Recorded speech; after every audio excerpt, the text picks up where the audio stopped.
जय जोहार जय छत्तीसगढ़ संगवारी हो। आप मन के यूट्यूब चैनल गुलशन व्लॉग पे हार्दिक स्वागत है।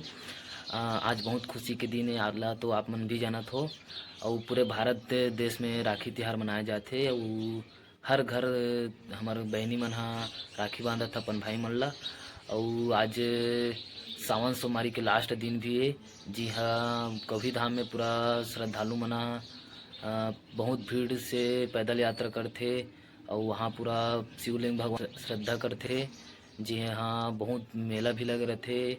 श्रद्धालु मन पैदल यात्रा आते, बोल बम जयकारा के साथ पूरा आते और बोल बम कंवर एक साथ भी पूरा बहुत धूमधाम से मनाए जाते संगवारी हो। और मैं भी झट से आत हूँ, कपड़ा पहनना भी है काबर कि मैं भी कपड़ा नहीं पहना हूँ। मोर बहनी होती अकोरा करत है कि मोर भाई आही ओकर बाद में राखी बांधूँ। ऐसे करके बहुत खुश है कि मोर भाई मला राखी बांधूँ ऐसे करके। तो मैं भी जात हूँ संगवारी हो, वीडियो में बने रहो संगवारी हो। धन्यवाद।